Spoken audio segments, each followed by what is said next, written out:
Welcome to the GK academy channel. আমি সর্বজিৎ, তোমাদের সকলকে স্বাগত জানাই। ইকোনমিক্সে আমি রমেশ সিং এর বইটা অ্যানালাইসিস করছিলাম, কিন্তু একটা জিনিস দেখলাম যে রমেশ সিং এর যে বইটা সেটা অনেক অ্যাডভান্স লেভেলের। ফার্স্ট অফ অল এটা, সেকেন্ড হচ্ছে এখানে ফ্যাকচুয়াল ডেটা নেই। যেরকম ডেটা থেকে প্রশ্ন করা হয় সেই ডেটাগুলো এখানে দেওয়া নেই। এখানে এলাবোরেটলি বোঝানো হয়েছে ব্যাপারটা কি, যেটা মেনলি কাজে লাগবে ইউপিএসসির ক্ষেত্রে আর ডাব্লিউবিসিএস এর যাদের ইকোনমিক্সের অপশনাল রয়েছে, অপশনাল যে ইকোনমিক্স নেবে তাদের ক্ষেত্রে সুবিধা বড় কোশ্চেন লেখার ক্ষেত্রে, কারণ ওখানে কনসেপ্ট বোঝানো হয়েছে, ডেটা বলে কিছু নেই। তো একটু প্রবলেম হবে সেটা বোঝার জন্য। আমরা যাদের মানে ডাব্লিউবিসিএস এর যে জিএস পোর্শনটা রয়েছে, জিএস এর মধ্যে যে ইকোনমিক্স রয়েছে, সেটার কোশ্চেন খুব পাওয়া যাবে না, নয় পাওয়া যাবে অবশ্যই। তো সেটা একটু অ্যাডভান্স লেভেলে বুঝতে হবে, তাই জন্য তো তার জন্য বেসিক ইকোনমিক্স আগে বুঝতে হবে, এবং যেখান থেকে এমসিকিউ কোশ্চেন আসতে পারে, বেসিক্যালি বলতে গেলে এমসিকিউ কোশ্চেন যেখান থেকে আসতে পারে সেইগুলো একটু আগে জানা দরকার। এর ফলে দুটো জিনিস হবে, একটা হবে হচ্ছে এমসিকিউ যে কোশ্চেনগুলো ডাব্লিউবিসিএস বা অন্যান্য পরীক্ষায় আসে সেইগুলো পারা যাবে। সেকেন্ড, ইকোনমিক্সের উপরে একটা ডেপথ নলেজ হবে, হঠাৎ করে ওই বইটা পড়লে অসুবিধা হবে। তো সেই কারণে আমি এখান থেকে বোঝাচ্ছি। সেটা হচ্ছে এই বইটা হচ্ছে এনসিআরটির ক্লাস 11 ইন্ডিয়ান ইকোনমি, সেটার ওপরে ভিডিও করব। এই 11 এবং 12 যেগুলো রয়েছে সেইগুলো বুঝে নেব, তারপরে আবার ওইখান থেকে শুরু করব। So the chapter 1, Indian economy on the eve of independence. তো ভারতের ইকোনমির কি অবস্থা ছিল ইন্ডিপেন্ডেন্সের সময়, স্বাধীনতার সময়, সেইটা এখানে বোঝানো হয়েছে। তো সেইটা আজকে শুরু করব। আশা করছি তোমরা বুঝতে পারছো যে কেন এটা আমি এই বইটাকে নিচ্ছি। যারা ডাব্লিউবিসিএস এ মেন্সের জন্য ইকোনমিক্স অপশনাল নিয়েছো তাদেরও কোনো অসুবিধা নেই। এনসিআরটি সবার জন্য খুব ভালো, একদম যে কোনো পরীক্ষার জন্য এনসিআরটি বেস্ট। আইএস পরীক্ষার জন্য, ইউপিএসসির জন্য লোকে এনসিআরটি পড়ে, তারপরে অন্যান্য বই পড়ে। তো আমি এটা কমপ্লিট করব, তারপরে রমেশ সিং পরে শুরু করব, আবার যেখান অবধি হয়ে রয়েছে থাক, তারপরে আবার করব। আগে এখান থেকে ভালোভাবে ব্যাপারটা বোঝা যাক। তো first of introduction, the primary objective of this book Indian economic development is to familiarize you with the basic features of the Indian economy. Indian economy সম্পর্কে একদম গোড়া থেকে বোঝানোর জন্য এই বইটাকে এই বইটা লেখা হয়েছে, এটাই বলতে চাইছে আমাদের এনসিআরটির যারা রাইটার তারা। And it's development as it is today in the after math of the independent, মানে ভারতের স্বাধীনতার সময় থেকে শুরু করে আজ অবধি ইকোনমি কিভাবে এগিয়েছে, ইকোনমিটা কি, কিভাবে ছিল, আজ কি হয়েছে, এই সমস্ত জিনিস এই একটা বইয়ের মাধ্যমে দেখানো হয়েছে। তো এখানে প্রথমে যে জিনিসটা দেওয়া হয়েছে সেটা হচ্ছে introduction. Okay, however, it is equally important to know something about the country's economic past, even as you learned about the present state and future prospect. যদি আজকের ইকোনমি বুঝতে হয় তাহলে আমাদের পাস্টের ইকোনমিও জানতে হবে। স্বাধীনতার সময় কেমন ইকোনমি ছিল, স্বাধীনতার আগে কেমন ইকোনমি ছিল, এই সমস্ত জিনিসগুলো। So let us first look at the state of Indian economy prior to the country's independence and form an idea of various considerations that shaped Indian post independence development strategy. তো ফার্স্টে আমাদের Indian ইকোনমির প্রাথমিক অবস্থা, প্রথমে কি ছিল, স্বাধীনতার আগে কি ছিল, সেই সম্পর্কে এখানে বলা হবে। তারপরে পোস্ট ইন্ডিপেন্ডেন্স অর্থাৎ স্বাধীনতার পরবর্তী সময় কি হলো সেটাও বোঝানো হবে। The structure of India's present day economy is not just of current making, it has its root steeped in history. যে আমরা যে ইকোনমিটা আজকে দেখছি, আমরা ইকোনমি নিয়ে প্রতিনিয়ত কথা বলছি বা বিভিন্ন কথা শুনছি, এইগুলো অ্যাকচুয়ালি কিন্তু বহু আগে থেকে আসছে। এর রুটটা রয়েছে সেই ইতিহাসের সময়, প্রাচীনকালে, particularly in the period when India was under British rule, which lasted for almost 2 centuries before India finally won its independence on 15 August 1947. যদি বর্তমান ইন্ডিয়ান ইকোনমিকে বুঝতে হয় তাহলে ব্রিটিশ টাইমের ইকোনমিকে বুঝতে হবে, কারণ তার আগের ইকোনমিকে পুরোপুরি চেঞ্জ করে দেয় ব্রিটিশ শাসন। ব্রিটিশরা যে 200 বছর শাসন করে তাতে আমাদের ইকোনমি বহু অংশে চেঞ্জ হয়ে যায়, অনেক কিছু হয়, মানে ভারতের ব্যাপক সম্পদ বাইরে চলে যায়, তো তার ফলে অটোমেটিক্যালি ইকোনমিও চেঞ্জ হয়ে যায়।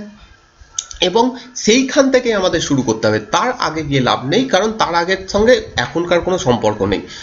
তো সেই ব্রিটিশ রুল থেকে আমাদের দেখতে হবে, the sole purpose of the British colonial rule in India was to reduce the country to being a raw material supplier for Great Britain's own rapidly expanding modern industrial base। ব্রিটিশরা এখানে কি করেছিল, ব্রিটিশরা এখানে এসেছিল ব্যবসা করতে, কিন্তু তারা ফাইনালি ইন্ডিয়াকে যেটা বানিয়ে দেয় সেটা হচ্ছে র মেটেরিয়াল সাপ্লায়ার।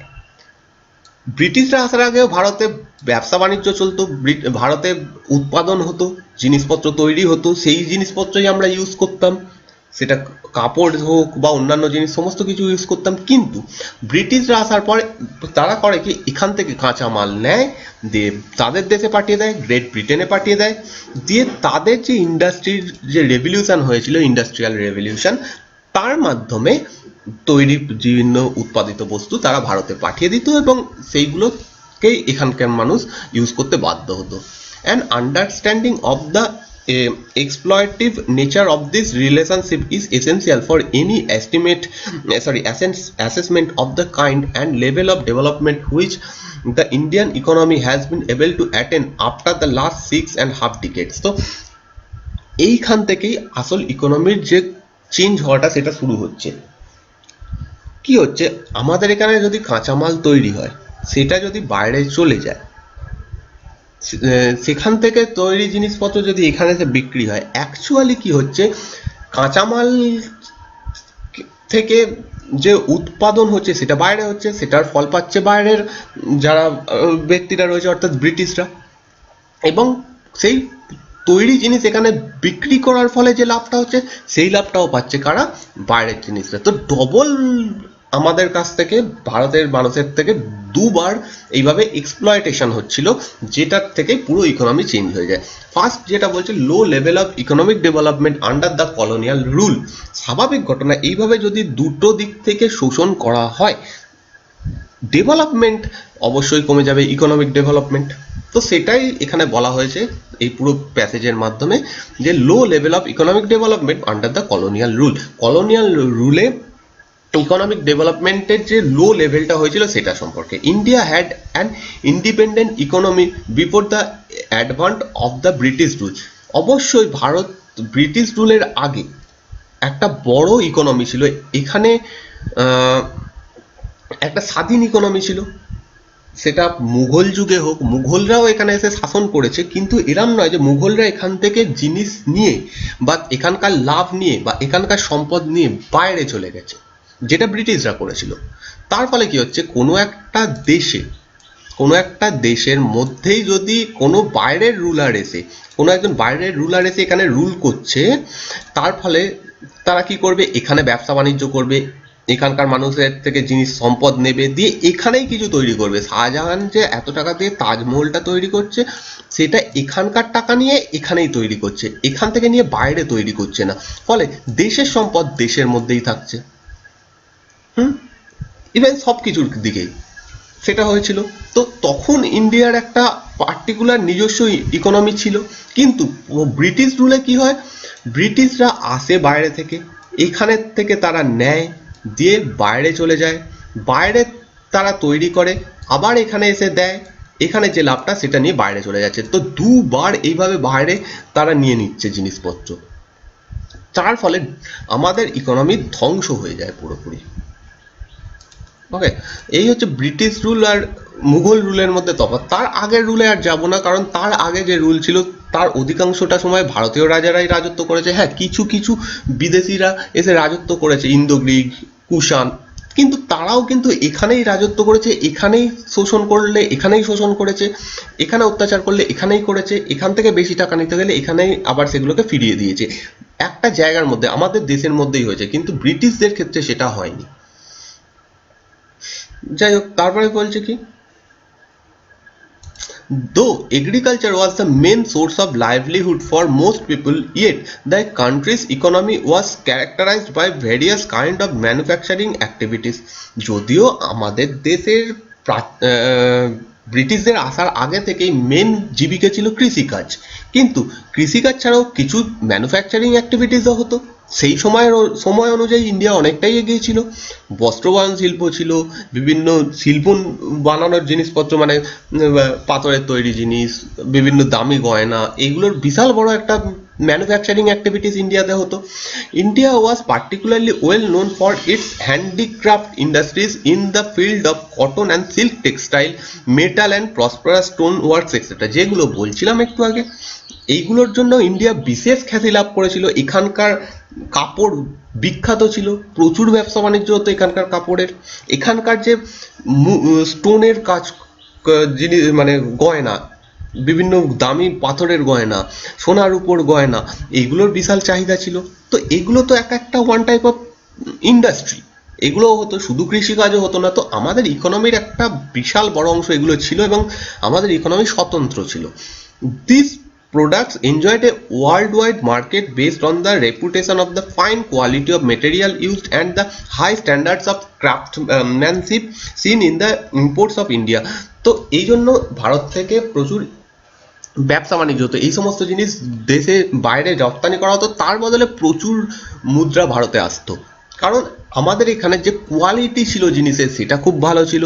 আমাদের এখানে যে সূক্ষ্ম কাজকর্ম ছিল, সেগুলো খুব ভালো ছিল।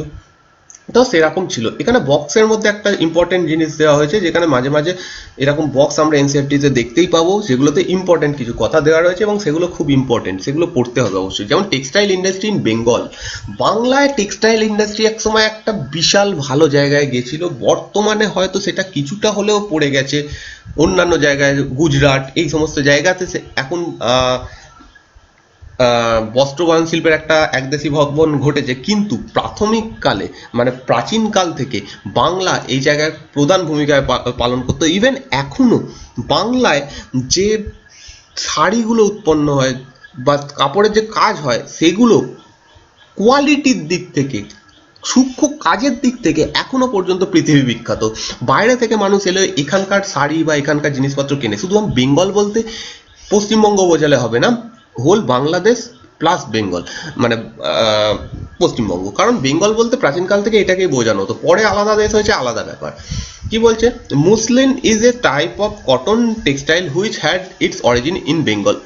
মসলিনের যে কাপড় বলা হয়, এটার অরিজিনই হয়েছে বাংলাতে। এইটা জগৎ বিখ্যাত ছিল, এখনো রয়েছে মসলিনের কাপড়।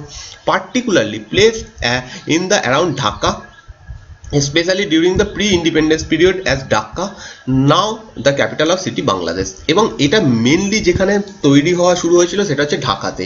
আগে ঢাকার নাম ছিল ঢাকা, তো এখন ঢাকার নাম হয়ে গেছে। ঢাকাই muslin has gained world wide fame as an exclusive type of cotton textile. এবং এখানে যে মসলিনটা তৈরি হয় সেটাকে বলা হয় ঢাকাই মসলিন, ঢাকাই মসলিন যেটাকে এখন বলা হয়।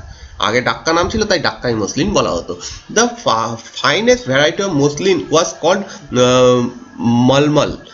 সব থেকে ভালো কোয়ালিটির যে মসলিন তাকে বলা হচ্ছে malmal. Sometimes foreign travellers also use to refer it to malmal shahi or malmal khas, implying that it was owned by or fit for the royalty। মানে বিদেশিরাও এসে তখনকার দিনে এইগুলো কিনে তাদের প্রেস্টিজ বাড়াতো। মানে এই সমস্ত কাপড়গুলো খুব মানে ফেমাস একটা ব্যাপার ছিল, যে পরবে খুব তার প্রেস্টিজের ব্যাপার, এরকম একটা জিনিস ছিল। তো বাংলা থেকেই এটার উৎপত্তি হয়েছিল। দ্য ইকোনমিক পলিসি, আমরা লাস্ট এখানে যেটা দেখেছিলাম যে দেখছিলাম যে ভারতের ব্যবসা বাণিজ্য এই সমস্ত কিছু হতো, মানে জিনিসপত্র তৈরি ইত্যাদিও হতো। The economic policies pursued by the colonial government in India were concentrated more with the protection and promotion of the economic interest of their home country than with the development of Indian economy। যেটা বারে বারে বলছি, ব্রিটিশরা চেষ্টা করেছে নিজেদের development করার, নিজের দেশের। তারা কখনো চায়নি ভারতের ভালো হোক, ভারতের ইকোনমির ভালো হোক।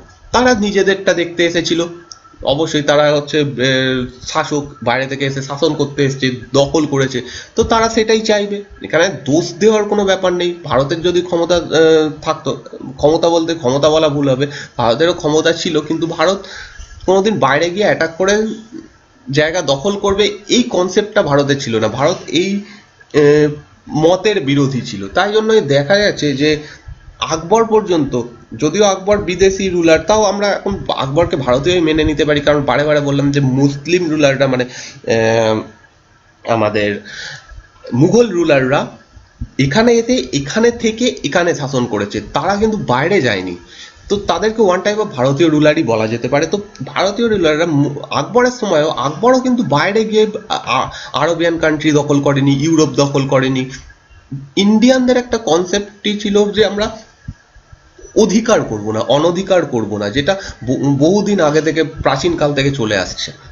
কিন্তু ইউরোপিয়ান কান্ট্রিটা সেরম ছিল না, ইংরেজরা সেরম ছিল না। ইংরেজরা এখানে এসেছে, দখল করেছে, দখল করে তারা এখানকার জিনিসপত্র নিয়ে ওখানে চলে গেছে, ইকোনমিকে ধ্বংস করেছে। কারণ তারা দেখেছে আমাদের ভালো ইকোনমিকে ভালো করতে হবে, ব্রিটিশদের ইকোনমিকে ভালো করতে হবে, তারা নিজেদের স্বার্থটা দেখেছে, ইন্ডিয়ানদের দেখেনি।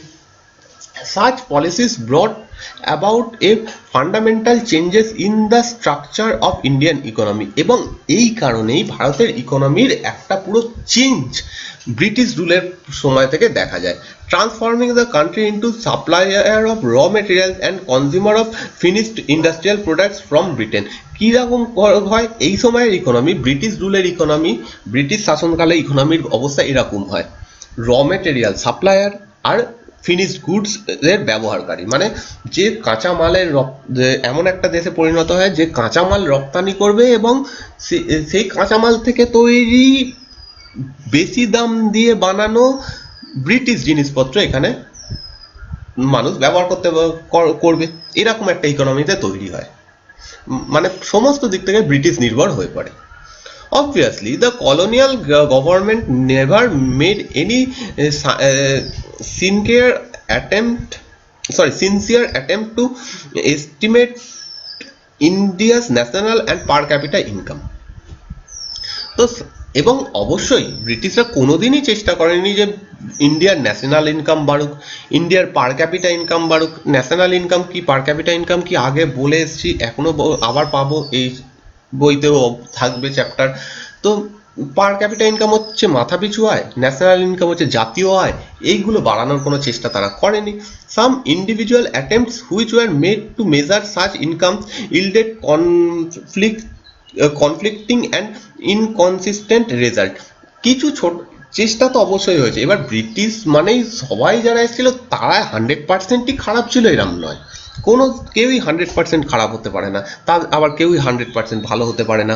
তাদের মধ্যেও কেউ না কেউ ভালো ছিল, কারো কিছু কিছু লোক চেয়েছে যে ভারতের কিছু উন্নতি হোক, কিছু কিছু লোক চেয়েছে যে ভারতের কি অবস্থা আছে ইকোনমির একটু দেখি, তো তারা চেষ্টা করেছে এগুলো মেজার করার। আবার কিছু ইন্ডিয়ান এই সময় ছিল যারা শিক্ষিত হয়ে উঠেছিল, তারা চেয়েছিল ব্রিটিশ শাসনের মধ্যে থেকেও আমরা মানুষকে জানাবো যে কি অবস্থা হচ্ছে ভারতের, তারা একটু মেজার করার চেষ্টা করেছিল। তো তাদের নাম এখানে বলা আছে, যেমন Dadabhai Naoroji, William Digby, Findlay Shirras, V K R V Rao and R C Desai. এদের মধ্যে অনেকের নাম দেখতে পাচ্ছি ভারতীয়, অনেকে দেখতে পাচ্ছি ব্রিটিশ। তো এরা চেষ্টা করেছে যে ইন্ডিয়ার কি অবস্থা সেটা দেখানোর, পার ক্যাপিটা ইনকাম কত রয়েছে ইন্ডিয়ার সেটা মেজার করা, ন্যাশনাল ইনকাম ভারতের কত সেটা মেজার করা, এগুলো চেষ্টা তারা করেছে। It was Rao whose estimate during the colonial period was considered very significant. এর মধ্যে এই যে রাও এর নাম বলা হলো, ভি কে ভি আর ভি রাও, এর যে মেজারমেন্টটা সেই যুগে একটা গুরুত্বপূর্ণ বৈশিষ্ট্য রয়েছে এবং এটাকে আমরা মান্যতা দিয়ে থাকি। However, most studies did find that the country's growth of aggregate real output during the first half of the 20th century was less than 2%, coupled with a margin 0.5% growth in per capita output per year. ভাবা যেতে পারে ভারতের মতো একটা দেশ যেখানে সম্পদের কোনো অভাব নেই, এককালে যেখানে মানে বিখ্যাত বিখ্যাত সব রাজবংশরা রাজত্ব করে গেছে, ইন্ডিয়াতে এসে বিদেশিরা এত সুনাম করে গেছে, এত ভালো পাটলিপুত্র শহর, এত খুব বড় বড় রাজপ্রাসাদ, এত ভালো ভালো জায়গা, সেই দেশের ব্রিটিশ রুলে এসে অবস্থা হচ্ছে কি 2% গ্রোথ হচ্ছে, আর পার ক্যাপিটা আউটপুট মাত্র 0.5% গিয়ে থাকছে। 2% গ্রোথ মানে বোঝা যায় কতটা কম। আজকের যেগুলো ছোট ছোট দেশ তাদের থেকেও বাজে অবস্থা হয়ে যায় ইন্ডিয়ার, 2% গ্রোথ মাত্র। এগ্রিকালচারাল সেক্টর, তো এখানে এগ্রিকালচারাল সেক্টর নিয়ে বলা হয়েছে economy, India's economy under the British colonial rule remembered fundamentally agrarian, অর্থাৎ ব্রিটিশ শাসনকালেও ভারতের ইকোনমির মূল বেস ছিল এগ্রিকালচার। কারণ শিল্প এখানে নেই, শিল্প কিভাবে তৈরি হবে, যেখানে কাঁচামাল নিয়ে চলে যাচ্ছে আবার সেখান থেকে এসে এখানেই ফিনিশ গুড বিক্রি করছে, তাই শিল্প কিছু নেই। ব্রিটিশ রুলে মানুষের মেন জীবিকা হচ্ছে কৃষিকাজ। About 85% of the country's population lived mostly in village and derived livelihood directly or indirectly from the agriculture. এবং ভারতের তখন 85%-এর বেশি জনসংখ্যা গ্রামে বাস করত এবং তারা পুরোপুরি এগ্রিকালচারের উপর নির্ভর ছিল। বাকি যারা ছিল তারা ব্যবসা বাণিজ্য করতো, ব্যবসা বাণিজ্য যে একদমই হতো না সেটা নয়, ব্যবসা বাণিজ্য করতো, কিন্তু ব্রিটিশ জিনিসপত্র এখানে এনে ব্যবসা বাণিজ্য করা হতো, যেটা বাকি 25% বা তারাও কম পার্সেন্ট করতো। However, despite being the occupation of such a large population, the agricultural sector continued to experience stagnation and not infrequently unusual deterioration. যদিও 85% মানুষের প্রধান জীবিকা হচ্ছে কৃষিকাজ, তবু কৃষিকাজও যে খুব ভালো অবস্থায় ছিল এরম নয়, কারণ ট্যাক্সের বোঝা অনেক বেশি ছিল, অত্যাচার বেশি হতো, তারপর অন্যান্য কারণ রয়েছে, নীল চাষ জোর করে করানো বা এই সমস্ত কিছুর কারণে কৃষিকাজও ধীরে ধীরে ডিটোরিয়েট করছিল, খুবই বাজে অবস্থায় পরিণত হচ্ছিল। এবার এখানে যাওয়ার আগে agriculture during the pre British ইন্ডিয়ার সম্পর্কে একটু জেনে নেবো। যদিও এটা আমরা হিস্ট্রিতে পড়ি যে ভারতের ব্রিটিশ শাসনের আগে কৃষিকাজ কেমন ছিল। The French traveller Barnier describe 17th century Bengal in the following way: the knowledge I have acquired of Bengal in two visits inclines me to believe that it is richer than Egypt. ভাবা যায় শুধুমাত্র বাংলাকে নিয়ে একজন বিদেশি ট্রাভেলার, ফ্রেঞ্চ ট্রাভেলার যার নাম Barnier, নামটা ইম্পর্টেন্ট, একটু এখানে মার্ক করে রাখছি যদি হিস্ট্রিতে পাবো। তো বার্নিয়ার বলছে বাংলার, শুধুমাত্র বাংলার যা ক্ষমতা ছিল, সে যতটা ধনী ছিল তার থেকে ইজিপ্টও কম ধনী ছিল। যে ইজিপ্ট পিরামিডের মতো জিনিস বানিয়েছে, যে ইজিপ্টে সোনা দানার প্রচুর মানে জাঁকজমকপূর্ণ আমরা আজও দেখতে পাই, সেই ইজিপ্টের থেকেও বাংলার রিচ ছিল। It exports and in abundance cotton and silk, rice, sugar and butter. এই সমস্ত জিনিসগুলোতে বলতে গেলে বাংলার একচ্ছত্র আধিপত্য ছিল। সিল্কের জিনিসপত্র, রাইস, কটন, তারপর হচ্ছে সুগার, চিনি, তারপর হচ্ছে বাটার মানে হচ্ছে মাখন ইত্যাদিতে। It produce amply for its own consumption wheat, vegetable, grain, fowls, ducks and geese. এই সমস্ত জিনিসগুলো এটা নিজেদের কনজামশনের জন্য ইউজ করতো, আর বাকি ওপরের যেগুলো বলতো সেগুলো নিজেরাও খেত, প্লাস সেগুলোকে বাইরে রপ্তানিও করতো। It has immense herds of pigs and flocks to sheep and goats, মানে এই সমস্ত পশু পাখিও, পশু মানে গৃহপালিত যে সমস্ত পশু, তাদেরও এক প্রচুর প্রাচুর্য ছিল বাংলায়। Fish of every kind it has in profusion, অর্থাৎ বিভিন্ন রকমের ফিশ এখান থেকে ছিল। From Rajmahal to the sea is an endless number of canals cut in bygone age from the Gangas by immense labor for navigation and irrigation. তো গঙ্গার ওপর থেকে একাধিক খাল এই সময় বাংলায় কাটা ছিল এবং সেইগুলোর মাধ্যমে কৃষিকাজ হতো, জলসেচ হতো, প্লাস সেগুলো দিয়ে যাতায়াত করা হতো। সে তো এইরকম কথা বলে যাচ্ছে ফ্রেঞ্চ ট্রাভেলার বার্নিয়ার, মানে তখনকার বাংলার কি অবস্থা ছিল সেটা বোঝানোর জন্য। Take note of the agricultural prosperity in our country in the 7th century. Contrast it with agricultural stagnation around the time when British left India around 200 years later. মানে ব্রিটিশরা ছেড়ে যাওয়ার পরেও একটা সময় আসে ভারতের কৃষিকাজ প্রায় থমকে দাঁড়িয়েছিল, এক জায়গায় ছিল, না কোনো উন্নতি হচ্ছে না কোনো অবনতি হচ্ছে, কারণ ব্রিটিশ রুল। তো যাই হোক, এরপরে আমরা চলে যাবো এখানে। এগ্রিকালচারাল প্রোডাক্টিভিটি বিকাম লো এনাফ। এখানে এগুলো ডিপ করার, মার্ক করার কারণ এগুলো ইম্পর্টেন্ট টার্ম, যেগুলো এইখানে এই বইতেই পরে আলোচনা করা হবে, কিন্তু ফার্স্টে এখন যাতে মাথায় ঢুকে যায় যে বোঝার জন্য, না এটা একটা ইম্পর্টেন্ট টার্ম মাথায় রাখতে হবে, সেই জন্য এগুলো মনে রাখতে হবে। তাহলে তোমাদেরও উচিত এইগুলোকে মনে রাখা, একটু নোট মানে মাথায় রাখা যে এই টার্মগুলো ইম্পর্টেন্ট, পরবর্তীকালে যখন আসবে মনে হবে যে হ্যাঁ এই টার্মগুলো আমরা শুনেছি, এরকম নয় যে অচেনা কোনো টার্ম। তো agricultural productivity became low enough in absolute term, the sector experience some growth due to the expansion of the aggregate area under cultivation। মানে কিছুটা গ্রোথ অল্প হয়েছিল যেহেতু এরিয়া বেড়েছিল, কারণ স্বাধীনতার পরে আর রাজা বা এরকম কিছু ছিল না, এরিয়া বেড়েছিল, চাষে একটু উন্নতি হয়েছিল, তবে এগ্রিকালচারাল প্রোডাক্টিভিটি একদম কমে গেছিল, খুবই কম প্রোডাকশন হতো। যত মানুষ প্রচুর কষ্ট করে চাষ করতো, প্রচুর কঠিন পদ্ধতিতে করতো, কিন্তু তার ফল সেরমভাবে পেত না।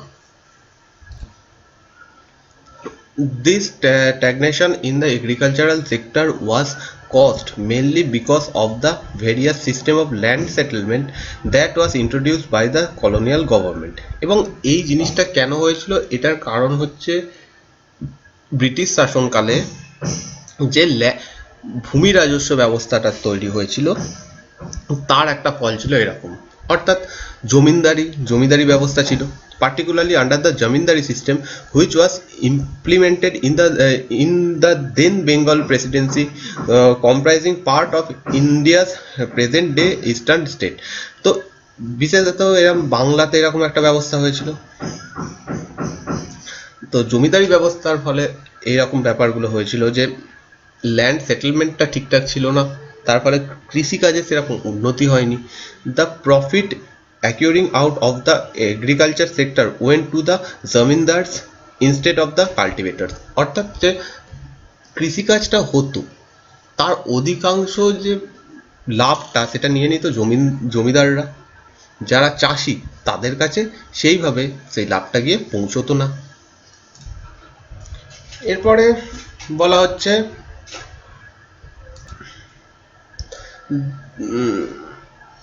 however a considerable number of zamindars and not just the colonial government did nothing to improve the condition of agriculture। এবার জমিদাররা তো পুরো লাভ খেয়ে নিচ্ছে সেটা আলাদা কথা, তার থেকে বড় কথা হচ্ছে জমির উন্নতির জন্য জমিদার বা সেই সময় ব্রিটিশ শাসকরা কোনো রকম ভূমিকা গ্রহণ করেনি। ফলে একটা জমির ওপরে বারে বারে চাষ হচ্ছে, সেটার কোনো উন্নতি নেই, সেখান থেকে ধীরে ধীরে ফসল ফলাও আস্তে আস্তে কমে যাচ্ছে। এর প্রভাবটা পড়েছিল পরবর্তী মানে স্বাধীনতা পরবর্তী সময়। সেই সময় একটা সময় ছিল যে যখন চাষবাস হতো কিন্তু পরিমাণ সেমই ছিল, না বাড়ছিল না কমছিল। তো যাই হোক, the main interest of the zamindars was only to collect rent regardless of the economic condition of the cultivators। তখন জমিদারদের মেন কাজ ছিল কি, কিভাবে বেশি করে ট্যাক্স এই কৃষকদের কাছ থেকে আদায় করতে পারে, কারণ তাদেরকেও আবার দিতে হবে ব্রিটিশদের, তো তারা চাইছে যেভাবে হোক বেশি করে ট্যাক্স কৃষকদের কাছ থেকে নিয়ে কিছুটা লাভ রেখে সেটা ব্রিটিশদের দেবে। তো কৃষকদের কথাও অ্যাকচুয়ালি কেউ ভাবে না, যেমন জমির কথাও কেউ ভাবেনি, কৃষকদের কথাও তখন কেউ ভাবেনি।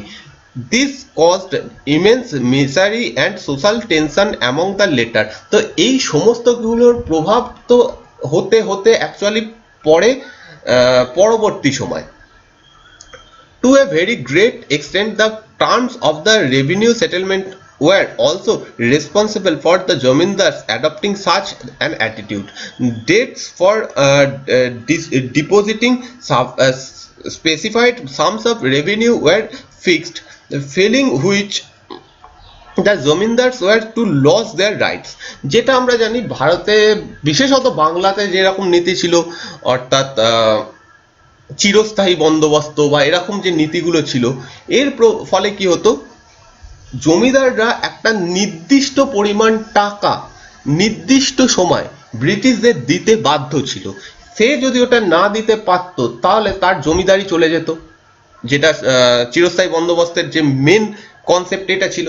তো তাই সেই কারণে জমিদাররাও বাধ্য হতো এরকম বেশি বেশি করে ট্যাক্স নিতে। এরম নয় যে জমিদাররা নিজে ভোগ করবে বলেই সমস্ত কিছু নিত না, তাদের উপরে যেই রুলটা, এই যে সিস্টেমটা ছিল, সেটাও একটা বড় প্রভাব ফেলেছিল। আর অবশ্যই ছিল যে জমিদাররাও ইনকাম করতে চাইবে, লাভ করতে চাইবে, তো তাই জন্য তারাও করতো। তো সবকিছু মিলিয়ে একটা বিচ্ছিরি অবস্থা এই সময় ছিল। Beside this low level of technology, lack of irrigation facilities and negligible use of fertilisers all added up to aggrieve the plight of the farmers and contributed to the dismal level of the agricultural productivity। এবং এর সঙ্গে যেগুলো ছিল সেটা হচ্ছে কোনো সারের ব্যবহার ছিল না, জলসেচের সেরম ব্যবস্থা ছিল না, তো সেই কারণে কোনো টেকনোলজি ছিল না, পুরনো প্রাচীন পদ্ধতিতে চাষ করা হতো। এবং এগুলোর চেঞ্জ কে করতে পারে? নিশ্চয়ই একজন কৃষক করতে পারবে না, এমনিতেই কৃষকদের কাছে সেরকম ক্ষমতা নেই, তাদের কাছ থেকে সমস্ত কিছু প্রায় ট্যাক্স হিসেবে নিয়ে নেওয়া হচ্ছে। তারা কি মানে চাইলেও করতে পারবে না যে জমির উন্নতি করব, নতুন সার ব্যবহার করব, এরকম করতে পারছে না। জমিদাররা সেদিকে নজর দিচ্ছে না, আর ব্রিটিশরা তো সেদিকে কোনো নজরই দেয়নি। তো এইগুলো লো প্রোডাক্টিভিটি হওয়ার পিছনে একটা বড় কারণ। This was of course some evident of the relatively higher yield of cash crops in certain areas of the country due to commercialization of agriculture। এবার ব্রিটিশরা বিভিন্ন কাঁচামাল নিয়ে বাইরে পাঠাতো, যেমন বস্ত্র বয়নের জন্য দরকার কি কার্পাস, তো সেই রকম কার্পাস নিয়ে তারা বাইরে পাঠাতো, সেখান থেকে কাপড় এনে এখানে বিক্রি করতো। তো কৃষকরা দেখলো যদি আমি এই ফসল ফলানোর থেকে একটু কার্পাস বয়ন করি, মানে কার্পাস চাষ করি, তাহলে কিছুটা হলেও উন্নতি হবে আমাদের।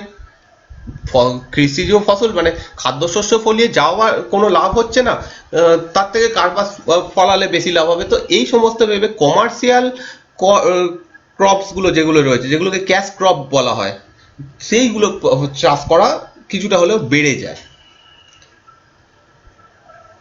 তো এখানে একটা টাস্ক দিয়েছে করার জন্য, compare the map of British India with that of independent India and find out the area that become part of Pakistan। এগুলো বলেছে যে কোন অংশটা পাকিস্তানের কাছে চলে গেছে, সেরকম ভাবে দেখতে বলছে, এই সমস্তগুলো করতে বলেছে। এটা খুব একটা ইম্পর্টেন্ট নয়। তারপর বলছে but this could hardly help farmers in improving there economic condition as intended to producing food crops. Now they were producing cash crops which were to be ultimately used by the British industrial back home। তো তারা তো এরকম ভেবে শুরু করলো cash crop চাষ করা, কিন্তু তাতেও যে তাদের খুব উন্নতি হয়েছে তা নয়।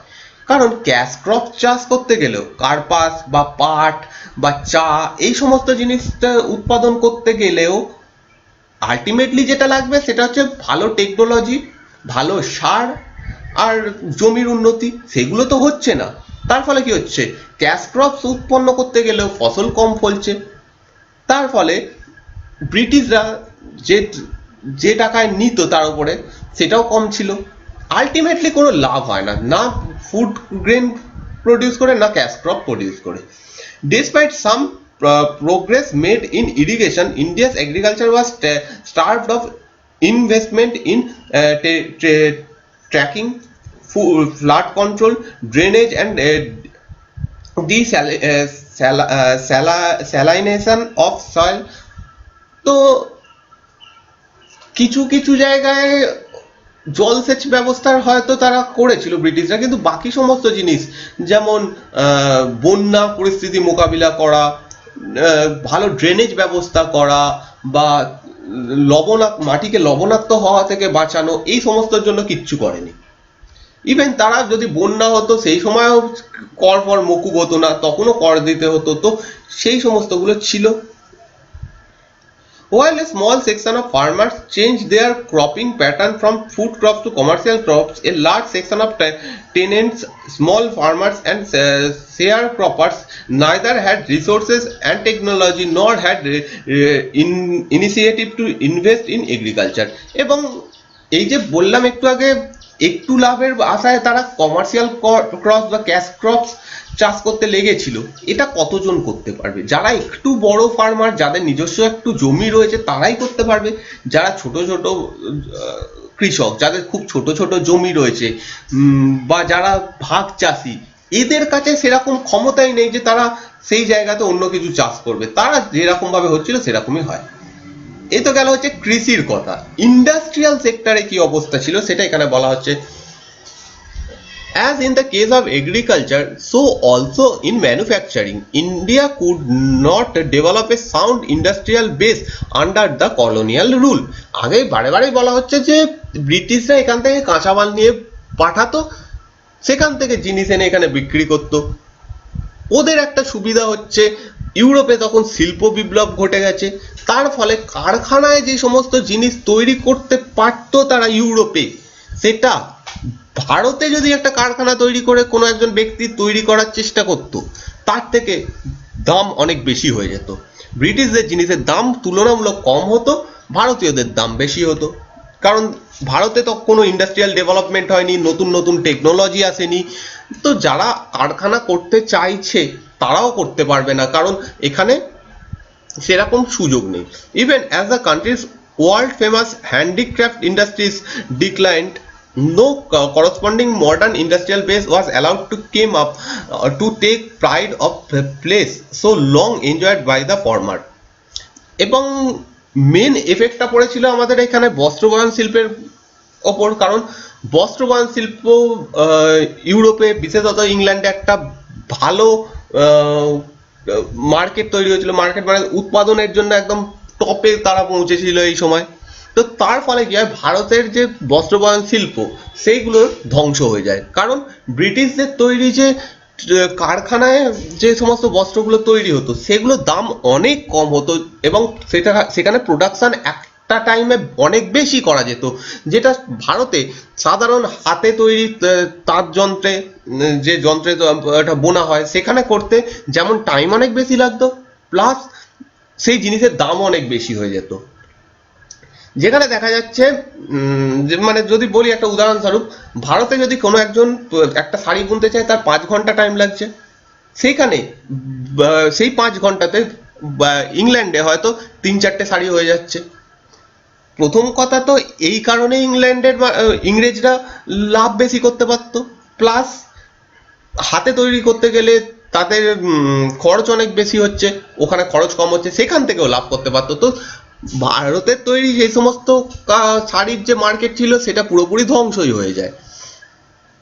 এবং তার জায়গায় কি অন্য কোনো শিল্প গড়ে উঠেছিল? না, সেই জায়গাতে অন্য কোনো শিল্পও গড়ে ওঠেনি।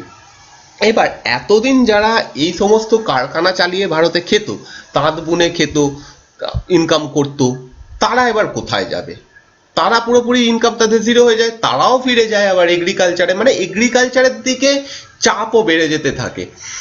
The primary motive of the colonial government behind this policy of systematically deindustrializing India was twofold. তো যদি আমরা এই ইংরেজদের এই স্ট্র্যাটেজিটা দেখি, পলিসি, যে ভারতে কিভাবে শিল্পকে ধ্বংস করা যায়, তার দুটো ফোল্ড আছে, দুটো ভাগ করা যায়। The intention was first to reduce India to the status of mere exporter of important raw materials for the upcoming modern industries in Britain, and second to turn India into a sprawling market for the finished product of the industries, so that their continued expectation could be ensured to the maximum advantage of their home country Britain. মানে এখানে যে দুটো কাজ হয় এর মাধ্যমে, সেটা হচ্ছে ফার্স্ট, ইন্ডিয়া কাঁচামালে রপ্তানি কেন্দ্রে পরিণত হয়ে যায়। সেকেন্ড, এখানেই আবার একটা বড় বাজার তৈরি হয়ে যায়, কারণ ইন্ডিয়াতে জনসংখ্যা অনেক বেশি, এখানে কিছু তৈরি হচ্ছে না, অতএব তাদের জিনিস তো লাগবেই। আহ, সেই জিনিসগুলো কে দেবে? ব্রিটিশরা এনে দিচ্ছে। তো দুটো কাজ এখানে একত্রে হয়ে যায়। In the unfolding economic scenario, unfolding economic scenario, the decline of the indigenous handicraft industries created not only massive unemployment in India but also a new demand in the Indian consumer market, which was now deprived of the supply of locally made goods. তো যেটা হয়, একটু আগে বলছিলাম যে যারা এতদিন এই সমস্ত ব্যবসাগুলো বা এই সমস্ত শিল্পগুলোর মাধ্যমে জীবিকা নির্বাহ করতো, তাদের কাজ পুরোপুরি বন্ধ হয়ে যায়। কিন্তু তাদের জীবিকা বন্ধ হয়ে গেলেও তাদের তো কিছু খেয়ে বা তাদের কিছু কাপড় পরে থাকতে হবে, তো ডিম্যান্ডও তা বেড়ে যাচ্ছে। তারাও কিছু না কিছু ভাবে করে ডিমান্ড, মানে তাদের চাহিদা পূরণ করার চেষ্টা করছে।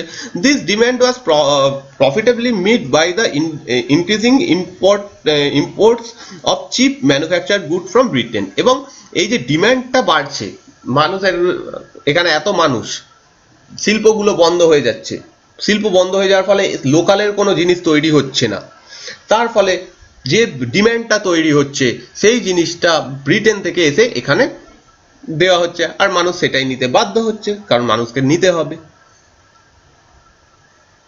তো এইভাবে আমরা কনসেপ্টটা বুঝতে পারছি যে ব্রিটিশ টাইমে আমাদের অবস্থা কি হয়েছিল, তখন ইকোনমি কি ছিল, এবং এনসিআরটির এই একটা ভালো জিনিস যেটা পর পর একটা প্রসেস অনুযায়ী এগিয়েছে, একটু একটু করে পুরো জিনিসটাকে বোঝানো হয়েছে। ফার্স্ট এখন ব্রিটিশ টাইমের কথা বলা হচ্ছে, এরপরে ইন্ডিপেন্ডেন্সের পরে কি হলো দেখানো হবে, তারপরে মডার্নে যাবে, মডার্ন ইকোনমি কেমন সেরকম। তো এতে বুঝতে সুবিধা হবে, জিনিসগুলো আমরা খুব সহজ ভাষাতে বুঝতে পারবো। যেটা একটু অ্যাডভান্স বই পড়লে যেটা প্রবলেম, আমরা যদি বেসিক না জানি অ্যাডভান্সে যেতে পারবো না। তো এই জন্যই আমার এই বইটা চুজ করা, মানে এনসিআরটিতে ফিরে আসার কারণ এটাই। During the second half of the 19th century, modern industry began to take root in India, but its progress remained very slow. এরপরে ব্রিটিশ যখন ইস্ট ইন্ডিয়া কোম্পানির শাসন বন্ধ হয়, ডাইরেক্ট ব্রিটিশ গভর্নমেন্ট এখানে শাসন করতে শুরু করে, তখন থেকে একটু একটু করে ভারতীয় শিল্প বিকাশ লাভ করতে শুরু করে, কিন্তু সেটাও খুব ফাস্ট ছিল না, ধীরে ধীরে সেটা হচ্ছিল। Initially, this development was confined to the settling up of cotton and jute textile mills. প্রথম যে কারখানাগুলো গড়ে ওঠে, প্রথম যে ভারতের শিল্প এই সময় গড়ে ওঠে, সেগুলো সবই কটন এবং জুটের উপর নির্ভর করেছিল, অর্থাৎ বস্ত্রবয়ন শিল্প এবং জুটের মাধ্যমে যে সমস্ত শিল্পগুলো হয় সেইগুলো। The cotton textile mills, mainly dominated by Indians, were located in the western part of the country, namely Maharashtra and Gujarat, while the jute mills dominated by the foreigners were mainly concentrated in Bengal. তো এই সময় যে কারখানাগুলো তৈরি হতে শুরু করে জুটের জন্য বা কার্পাসের বয়নের যে কারখানা, সেগুলো দুটো পার্টিকুলার জায়গায় একদেশি ভবন ঘটতে শুরু করে। কার্পাসের জন্য মহারাষ্ট্র এবং গুজরাট এই অঞ্চলে, আর জুট হচ্ছে বেঙ্গলে, ওয়েস্ট বেঙ্গলে, বা ওয়েস্ট বেঙ্গল বলা ভুল হবে, বাংলাতে। তো তখন থেকে এই ভাগটা শুরু হয়, এবং এখনো পর্যন্ত আমরা দেখব যে ভারতের দিকে তাকালে জুট মানে হচ্ছে পাট জাতীয় দ্রব্য তৈরি হয় আমাদের ওয়েস্ট বেঙ্গলে, এবং কাপড়ের যে কোনো কাজ হয় পশ্চিম দিকে, অর্থাৎ গুজরাট, মহারাষ্ট্র এই সমস্ত জায়গায়। Subsequently the iron and steel industry began coming up in the beginning of the 20th century। তো 20th centuryতে এসে মানে স্টিল ইন্ডাস্ট্রিও তৈরি হওয়া শুরু হয়, এবং ভারতীয়দের উদ্যোগে কিছু হয়, যেমন Tata iron and steel company TISCO was Incorporated in 1907। এখান থেকে একটা ইম্পর্টেন্ট পয়েন্ট পেয়ে যাচ্ছি, এখান থেকে এটা পরীক্ষায় আসে। টিসকো কবে স্থাপিত হয়েছিল? Tata iron and steel company এটা স্থাপিত হয় 1907 খ্রিস্টাব্দে। A few other industries in the fields of sugar, cement, paper et cetera came up after the second world war. Second world ওয়ারের পরে এই সমস্ত জায়গাতেও কারখানা তৈরি হয়, মানে পেপার, সিমেন্ট এই সময়। However, there was hardly any capital goods industry to help promote further industrialization in India. Capital goods যদি তৈরি না হয় তাহলে অন্যান্য শিল্পটা তৈরি হবে কি করে? ক্যাপিটাল গুডস দরকার। ক্যাপিটাল গুডস যদি তৈরি হয়, মূলধন জাতীয় পণ্য যদি উৎপন্ন হয়, তার উপরে বেস করে এবার অন্যান্য শিল্পগুলো গড়ে ওঠে সমস্ত ইকোনমিতে। তো এখনো পর্যন্ত আমরা কোনো ক্যাপিটাল গুডস ইন্ডাস্ট্রি দেখতে পাচ্ছি না। এবার ক্যাপিটাল গুড ইন্ডাস্ট্রি কি? Capital goods industry means industries which can produce machine tools which are in turn used for producing article for as current consumption।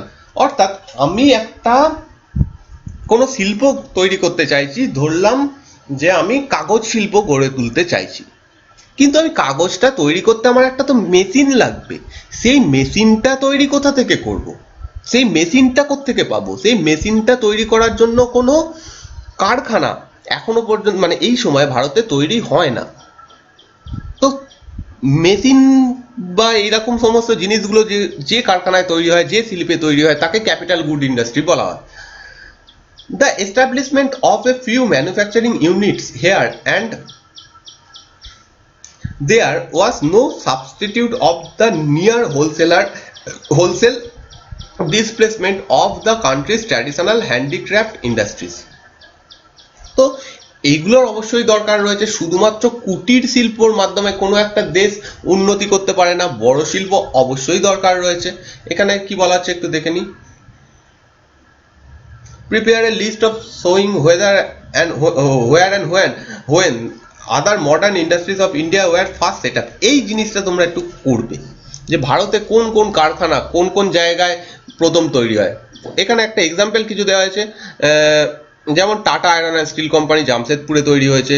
তো which is now in the state of Jharkhand. এরকম আর কি কি তৈরি হয়েছে সেগুলো দেখতে বলা হয়েছে। How many iron and steel factories are there in India present. এইটা তো অবশ্যই জানা উচিত প্রত্যেকের। ইম্পর্টেন্ট যেগুলো সেগুলো অবশ্যই জানা উচিত, সেইগুলোকে জানতে হবে। তো শুধুমাত্র এরম নয়, আনুষঙ্গিক জিনিসও আমাদের জানতে হবে পাশাপাশি। এইগুলো পড়ার সময় যেগুলো বলছে করতে, সেগুলো অবশ্যই করো তোমরা নিজেরা খুঁজে বার করো। এতে যেমন দেখবে মনে থেকে যাবে, খুঁজতে খুঁজতেই মনে থেকে যাবে, মুখস্থ করতে হবে না এক্সট্রা করে। তো এগুলো করতে হবে। আর প্লাস এখানেও পরবর্তী চ্যাপ্টারগুলোতে আশা করছি দেবে এই সমস্ত জিনিসগুলো, কিন্তু এখন যেহেতু করতে বলা হচ্ছে, যেরকম বলছে সেরকম ভাবে করা উচিত। এখানে বলছে on the map of India mark the cotton, textile, jute mills, textile mills. যে আমরা ম্যাপ পয়েন্টিং করি সেরকম ভাবে ম্যাপ পয়েন্টিং করতে বলা হচ্ছে। যাই হোক, এবার আবার এখানে চলে আসি। Furthermore, the growth rate of the new industrial sector and its contribution to the gross domestic product বা GDP remains very small। যে তখন ভারতে যে জিনিসগুলো তৈরি হতো, কয়েকটা হয়তো একটা দুটো আয়রন অ্যান্ড স্টিল কোম্পানি গড়ে উঠেছে, কিছু হয়তো বস্ত্রবয়ন শিল্প গড়ে উঠেছে, কিছু হয়তো কাগজ শিল্প গড়ে উঠেছে, কিছু হয়তো পাট শিল্প গড়ে উঠেছে, কিন্তু সেগুলো তখন ভারতের জিডিপির একদমই মিনিমাল পার্ট ছিল, খুবই কম অংশ সেখান থেকে জিডিপির আসতো। Another significant drawback of the new industrial sector was the very limited area of operation of public sector. Public sector বলতে যে সরকারি ক্ষেত্রগুলো রয়েছে, তার খুব কম জায়গা ছিল যে কাজ করবে, সেরকম ভাবে তাদের জায়গা ছিল না। This sector রিমেন্ড confined only to the railways, power generation, communications, port and some other departmental undertaking. সেই সময়ের কথা বলা হচ্ছে 1900 পরবর্তীকালে, মানে দ্বিতীয় বিশ্বযুদ্ধের পরবর্তী সময়, অর্থাৎ সবে সবে ভারত স্বাধীনতা পেতে স্বাধীনতা পেয়েছে বা তার কিছুদিন আগের ঘটনা বলা হচ্ছে। সেই সময় ভারতের যে সরকার ছিল, সেটা স্বাধীনতার পূর্বে ব্রিটিশ সরকার হোক বা স্বাধীনতার পরে ভারত সরকারের হাতে যখন ক্ষমতা আসে, তখন সরকারের হাতে করার মতো কয়েকটা জিনিসই ছিল। সেটা হচ্ছে ট্রান্সপোর্ট, রেলওয়ে, তারপর হচ্ছে পোর্ট বা পাওয়ার জেনারেশন, এই সমস্ত। আজকে যেমন বিভিন্ন সরকারি সংস্থা দেখছি যারা কাজ করছে, সেরকম সরকারি সংস্থা সেই সময় ছিল না। এবার বলছে ফরেন ট্রেড। ফরেন ট্রেড কিভাবে হতো তখন? ইন্ডিয়া হ্যাজ বিগেন, মানে প্রথম থেকেই ফরেন ট্রেডের কথা বলা হবে, মানে একদম ব্রিটিশ সময় থেকে, ব্রিটিশ শাসনকাল থেকে ব্রিটিশ পরবর্তী পুরো ব্যাপারটা সম্পর্কে আমাদের জানিয়ে এখানে দেওয়া হবে। India has been an important trading nation since ancient Times. এবং আমরা এটা ইতিহাসে পড়ে থাকি যে ভারত থেকে ব্যবসা বাণিজ্য কোন সময় থেকে হচ্ছে? সিন্ধু সভ্যতার সময় থেকে ভারত ব্যবসা বাণিজ্য করছে। গুপ্ত যুগ, কুষাণ যুগ, এই সমস্ত যুগে ব্যবসা বাণিজ্য চরম জায়গায় পৌঁছেছিল। But the restrictive policies of commodity production, trade and stuff pursued by the colonial government adversely affected the structure, composition and volume of Indians foreign trade. কিন্তু ব্রিটিশরা নিজেরাই এসছে এখানে ব্যবসা করতে, তারা চাইবে কি ভারতীয়রা এখান থেকে অন্য জায়গায় ব্যবসা করুক? নিশ্চয়ই চাইবে না। তো তারা ধীরে ধীরে যেমন ব্যবসার পরিমাণ, তেমনি ভাবে ব্যবসার পদ্ধতি, সমস্ত কিছু ভারতীয়দের জন্য বন্ধ করে দেয়। Consequently India became an exporter of primary products such as raw silk, cotton, wool, sugar, indigo, jute, etc. এই সমস্ত জিনিসগুলো তারা শুধুমাত্র পাঠাতো, মানে কৃষিকাজের মাধ্যমে হতো, সেইগুলোকে নিয়ে তারা শুধু ব্রিটিশদের দিয়ে দিত, ব্রিটিশরা নিজেরাই নিয়ে যেত, আবার নিজেরাই বানিয়ে নিয়ে চলে আসতো।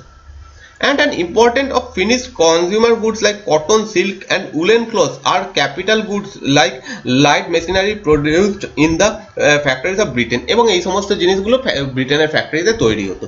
For all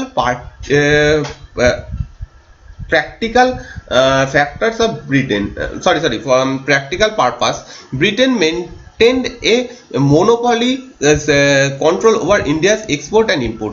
ইন্ডিয়া থেকে কি এক্সপোর্ট করা হবে, ইন্ডিয়াতে কি ইম্পোর্ট করা হবে, সেটা পুরোপুরি ব্রিটিশদের হাতে ছিল।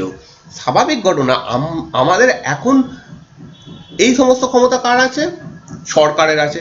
সরকার যদি আজকে চায় নিয়ম করে বন্ধ করে দিতে পারে যে কোনো জিনিস বাইরে যাবে না, আবার সরকার চাইলে বলতে পারে যে এই জিনিসগুলো ভারতে আসুক। তো যে রুল করবে তার হাতে এই ক্ষমতাটা থাকবে যে ইম্পোর্ট এক্সপোর্ট কি হবে। তো তখন রাজত্ব করছে ব্রিটেন। ব্রিটেন তখন চেয়েছে যেরকম সেরকমই হয়েছে, অর্থাৎ এক্সপোর্ট ইম্পোর্ট সেটা শুধুমাত্র ব্রিটেনের মানুষই বা ব্রিটিশরাই করতো, যেটা তাদের প্রয়োজন ছিল। এবার কিছু কিছু লোককে তারা ছাড় দিত, যারা তাদের, মানে যে ভারতীয়রা ব্রিটিশদের একটু বন্ধু টাইপের ছিল, তাদেরকে একটু ছাড় দিত।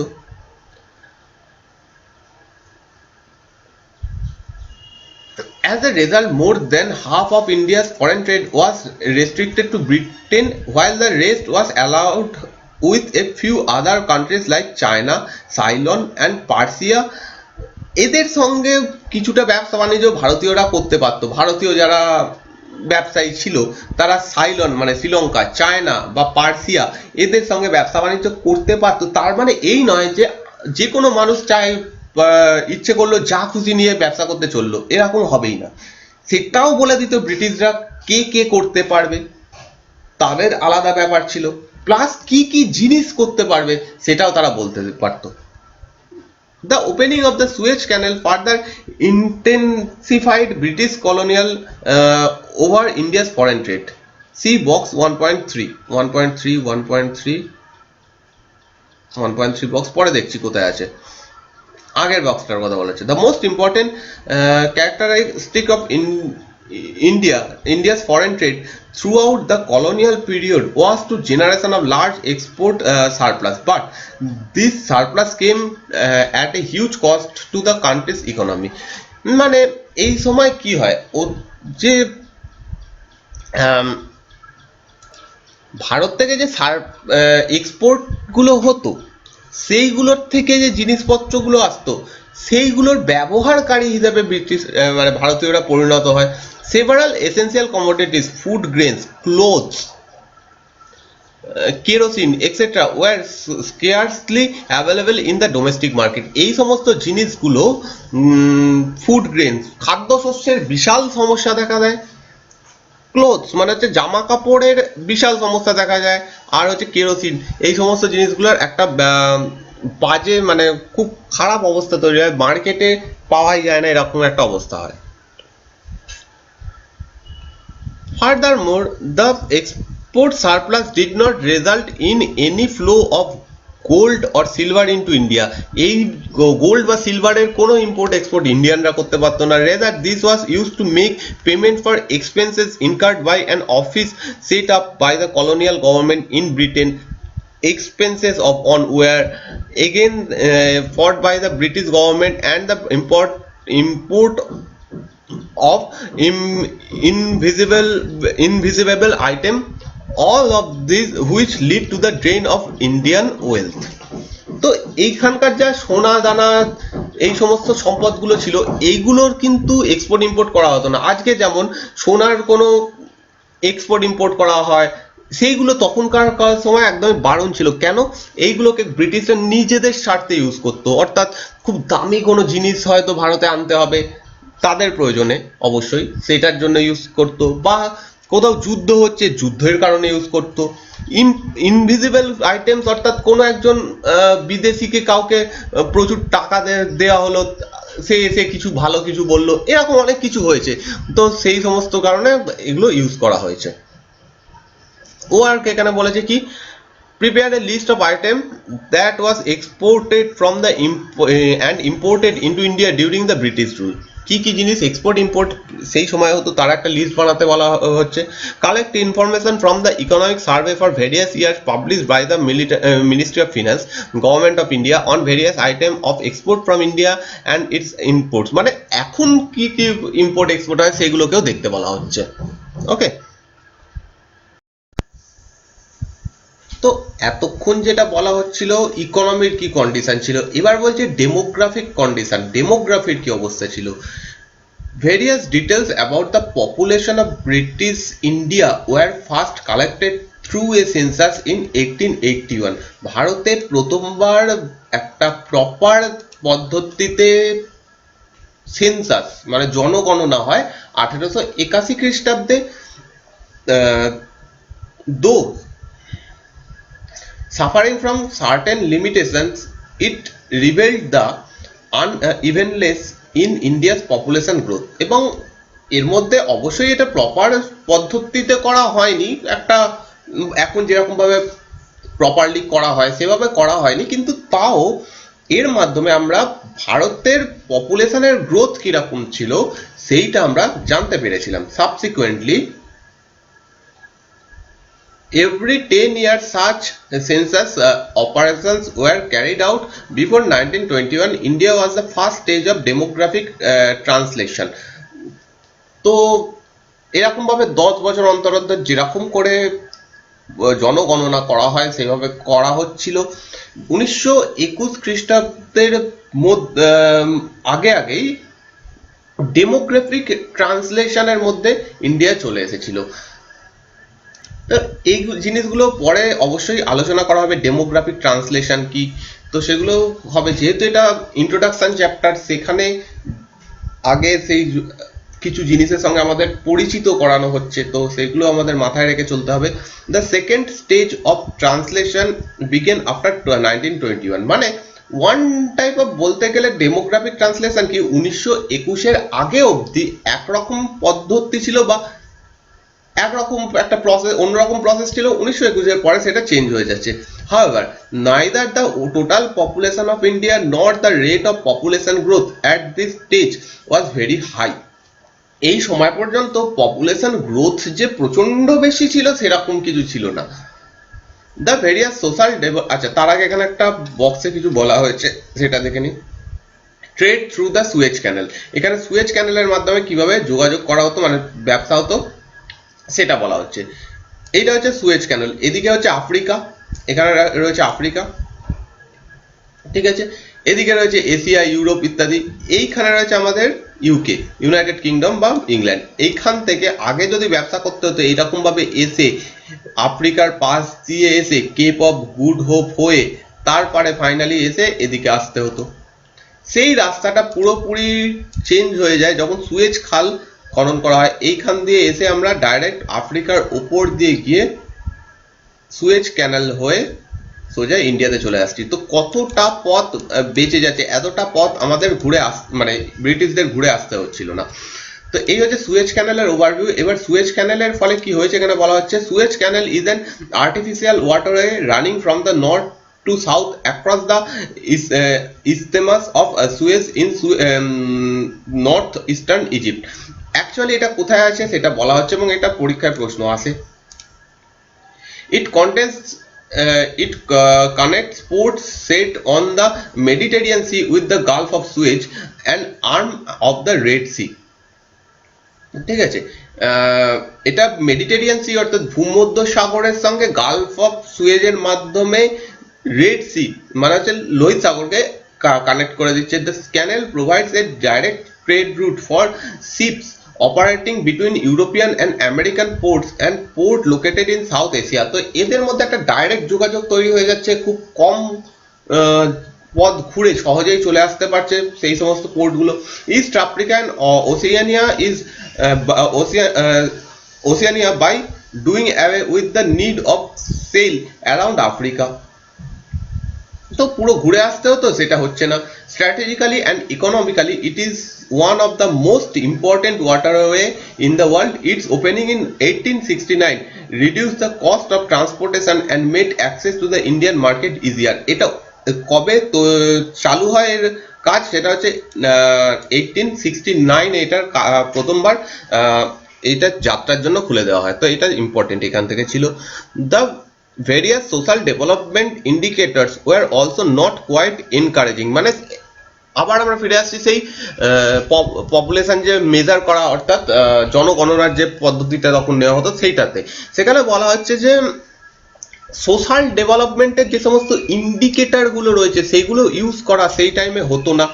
The overall literacy level was less than 16%, মাত্র 16% বা তার থেকেও কম লোক সেই সময় শিক্ষিত ছিল। লিটারেসি পার্সেন্টেজ মাত্র 16% ছিল। Out of this the female literacy level was at a negligible low of about 7%, মাত্র 7%, মাত্র 7% মহিলা শিক্ষিত ছিল। মানে সেই সময়ের শিক্ষাগত দিক থেকেও মানে কিরকম একটা ডিসক্রিমিনেশন ছিল, যদিও এই ডিসক্রিমিনেশনের পেছনে আমাদের ভারতীয় সমাজ অনেক ক্ষেত্রে দায়ী হয়ে পড়েছিল। কিন্তু এটা একটা ইম্পর্টেন্ট জিনিস, এটা জানতে হবে যে সেই সময়ের অবস্থা কি ছিল, ডেমোগ্রাফিক অবস্থা। কারণ এরপরে একটা সেপারেট টপিকই আমাদের কাছে চলে আসবে এটার উপরে, ডেমোগ্রাফির উপরে। সেইখানে এগুলো বুঝতে সুবিধা হবে, কারণ পাস্টটা আমাদের জানতে হবে, সেইখান থেকে আমরা আজকে কিভাবে কোন জায়গায় এসেছি সেইগুলো বুঝতে হবে। Public health facilities were either unavailable to large chunks of population or when available were highly inadequate। Health system, health কেয়ারও খুবই খারাপ অবস্থায় ছিল, সবার কাছে প্রপার হেলথ কেয়ার ছিল না। Consequently, water and airborne diseases were rampant and took a huge toll of life। এখন আমরা যেমন করোনা ভাইরাসের ভয়ে আমরা আতঙ্কিত, আগেকার দিনে এরকম একাধিক মহামারী আমাদের জীবনকে এফেক্ট করে গেছে। তার মধ্যে অধিকাংশই ছিল নয় বায়ু থেকে হতো, বায়ু দ্বারা বাহিত, আর নয় জলবাহিত। যেমন কলেরা, যেমন পোলিও, এই সমস্তর মাধ্যমে প্রচুর মানুষ মারা যেত, গ্রামকে গ্রাম উজাড় হয়ে যেত এরকম একটা মহামারীর চক্করে। তো এইরকম সিচুয়েশন আগেও আমরা ফেস করেছি, ভারত সহ বিভিন্ন দেশেই এই সমস্ত আমরা ফেস করে এসেছি। কিন্তু তখনের থেকে আমাদের এখনের প্রবলেম যেটা, কেন আমরা এখন করোনা ভাইরাস নিয়ে এতটা চিন্তিত, কারণ ফার্স্ট অফ অল পপুলেশন অনেক বেড়ে গেছে, প্রত্যেকটা দেশেই পপুলেশন প্রচন্ড হারে বেড়ে গেছে। আমাদের দেশে তো অবশ্যই পপুলেশন অনেক বেশি বেড়ে গেছে। এবার যদি ছড়িয়ে পড়ে আগের যে অবস্থা হতো তার থেকে আরো বেশি ক্ষতিকর অবস্থা এই সময় হবে। সেকেন্ড ব্যাপার হচ্ছে তখন এমনি ইকোনমি কিছু ছিল না বলতে গেলে, তো তখন ইকোনমি ধ্বংস হওয়ার কোনো সেরকম গল্প ছিল না। কিন্তু এখন আমাদের ইকোনমি একটা ভালো স্টেজে দাঁড়িয়ে রয়েছে, আমরা প্রতিনিয়ত গ্রোথ করছি, সেই গ্রোথটা পুরোপুরি ধ্বংস হয়ে যাবে এই ভাইরাসের চক্করে। আর থার্ড যেটা হবে, এখন মডার্ন টেকনোলজি, চিকিৎসা বিজ্ঞান এতটাই উন্নতি হয়ে গেছে, এরকম ধরনের বড় মহামারী বা প্রচুর মানুষের প্রাণ যাওয়া আমরা সহজে দেখতে পাই না। তো আমাদের সামনে এরকম যদি পরিস্থিতি তৈরি হয়, অবশ্যই একটা ভয়ানক ব্যাপার হচ্ছে। No no wonder the overall mortality rate was very high, and in that particularly the infant mortality rate was quite alarming. তো ওভারঅল সিচুয়েশন তখন কি ছিল, মর্টালিটি রেট হাই ছিল। তো তখন পপুলেশন না বাড়ার কারণও এইটাই, এরম নয় যে তখন এক একটা ঘরে ছটা সাতটা করে বাচ্চা হতো না, হতো, কিন্তু তখন মর্টালিটি রেট অর্থাৎ মৃত্যুর হারও জন্মের হারের মতো বেশি ছিল। ইভেন মর্টালিটি রেট অনেক ক্ষেত্রে দেখা গেছে জন্মের হারের থেকে বেশি ছিল। তো যদি 10টা বাচ্চা জন্মায়, সেখানে যদি 9জন মানুষ মারা যায়, তাহলে অ্যাকচুয়ালি রেট বৃদ্ধিগত হচ্ছে 1%। কিন্তু এটাই এখনকার পরিস্থিতি যদি দেখি, যদি 10টা বাচ্চা জন্মায়, তার মধ্যে হয়তো 1জন কি 2জন মারা যাচ্ছে, মানে বাচ্চাদের মধ্যে বলছি না, বয়স্ক বা সবার মধ্যে 1জন হয়তো মারা যাচ্ছে। তাহলে কতজন নতুন পৃথিবীতে আসছে? 9জন করে। এটা একটা জাস্ট এক্সাম্পল, এটা এক্সাক্ট ফিগার নয়, তো আমি একটা জাস্ট বোঝানোর জন্য বললাম। তো সেই রেটটাও বেড়ে গেছে। তো বর্তমানে এইভাবে জনসংখ্যাও অনেকটা বেশি বৃদ্ধি হয়েছে, এবং এর পিছনে কারণ রয়েছে। তখন ইনফ্যান্ট মর্টালিটি বা এমনি ডেথ রেট এটা বেশি থাকার কারণ তখন চিকিৎসা বিজ্ঞান এতটা উন্নত ছিল না, প্লাস আমরা একটা ব্রিটিশ রুলের মধ্যে ছিলাম। তো স্বাভাবিকভাবে চিকিৎসা পাওয়া অতটা সোজা ছিল না। কিন্তু এখন সেইগুলোর উন্নতি হয়েছে, আমরা চিকিৎসা পাই, প্রপার চিকিৎসার পদ্ধতি আবিষ্কার হয়েছে, চিকিৎসা বিজ্ঞান অনেক বেশি উন্নত হয়েছে। সেইগুলো অবশ্যই একটা কারণ। About 218 per thousand in contrast of the present infant mortality rate of 40 per thousand। দেখো আগেকার, এখানে এক্সাক্ট ডেটা বলা হচ্ছে, আগে মর্টালিটি রেট ছিল 1000 জনে 218 জন, ঠিক আছে? এখন সেটা হয়ে দাঁড়িয়েছে 1000 জনে 40 জন। ডিফারেন্সটা জাস্ট দেখতে হবে। আগে যেখানে 218 জন মারা যেত, সেখানে মাত্র 40 জন মারা যাচ্ছে। তাহলে স্বাভাবিকভাবে এখানে জনসংখ্যা বৃদ্ধি হবেই। 44 এখান থেকে life expectancy was also very low, 44 year in contrast of the present 68 years. এই সমস্ত টার্মগুলো, life expectancy, mortality rate, infant mortality rate, এগুলোর জন্য একটা সেপারেট চ্যাপ্টার রয়েছে, সেখানে আরো ডিটেলসে এগুলো বলা হবে। তো লাইফ এক্সপেক্টেন্সি হচ্ছে এমন একটা জিনিস যে একটা দেশের সাধারণ মানুষের গড় আয়ু কত হতে পারে। আমরা জানি দেশে অনেক লোক আছে যারা 90-100 বছরে মারা যাচ্ছে, অনেকে আছে আবার 20-25 বছরেও মারা যাচ্ছে। তো এইরকম নয়, একটা গড়, ওভারঅল গড় কত আমাদের দেশে? 68 ইয়ার। মানে আমরা আশা করতে পারি একটা মানুষ জন্মালে, একটা বাচ্চা জন্মালে সে 68 বছর পর্যন্ত বাঁচবে, এটা গড়। এবার সেটা অনেকের ক্ষেত্রে বেশি হয়, অনেকে অনেক আগে মারা যায়, সেটা আলাদা ব্যাপার। কিন্তু এটা হচ্ছে আমাদের এক্সপেক্টেড এখন। কিন্তু তখন ছিল মাত্র 44 বছর, ঠিক আছে? তখন ছিল মাত্র 44 ইয়ার। In the absence of reliable data, it is difficult to specify the extent of poverty at that time, but there is no doubt that extensive poverty prevailed in India during the colonial period, which contributed to the worsening profile of Indian population of the time. আর আরেকটা কারণ ছিল পভার্টিতে প্রচুর লোক মারা যেত। আমাদের কাছে কোনো এক্সাক্ট ডেটা নেই যে সেই সময় পভার্টি রেট কত ছিল, কিন্তু পভার্টি যে একটা বিশাল পরিমাণে ছিল এটা মানতেই হবে। কারণ আমরা ইতিহাসে অনেকবার দেখে এসেছি এরকম মহামারী, মানে মানে একটা দুর্ভিক্ষ যাকে বলে, এরকম দুর্ভিক্ষ হয়েছে অনেকবার ভারতে, বহুবার দুর্ভিক্ষ হয়েছে। তার মধ্যে অনেকগুলো অনেক বড় বড় ছিল, যেগুলো আমরা ইতিহাসে পড়ি। এছাড়াও অনেক ছোট ছোট দুর্ভিক্ষ অনেক হয়েছে। তো দুর্ভিক্ষ যখন হচ্ছে, তার কারণ কি? অবশ্যই পভার্টি ছিল, সেই কারণে। এবার হচ্ছে অকুপেশনাল স্ট্রাকচার। সেই সময় অকুপেশনাল স্ট্রাকচার কি ছিল? During the colonial period, the occupational structure of India, which is distribution of working persons across different industries and sectors, shows little sign of change. Colonial পিরিয়ডে এটার একটু চেঞ্জ হয়েছিল যে কোন জায়গায় কত লোক কাজ করছে। আগে কি ছিল? কলোনিয়াল পিরিয়ড বলতে ব্রিটিশ রুলের কথা বলা হচ্ছে। তার আগের ঘটনা হচ্ছে আমাদের দেশের অধিকাংশ লোকই কৃষক ছিল, বেশিরভাগ মানুষ। কিন্তু কোম্পানি রুল চালু হওয়ার পর সেই কৃষিকাজ থেকে বেরিয়ে কিছু মানুষ অন্যান্য কাজের দিকে গেছে, অর্থাৎ ওয়ার্কটা ডিস্ট্রিবিউটেড হয়েছিল, সেটা অবশ্যই হয়েছিল। The agricultural sector accounted for, এখানে একটা ছবি দেওয়া হয়েছে, large section of Indian population did not have basic need such as housing, মানে সেই সময়কার ছবি দেওয়া হচ্ছে যে সেই সময় একটা বিশাল বড় জনসংখ্যার একটা পার্সেন্টেজের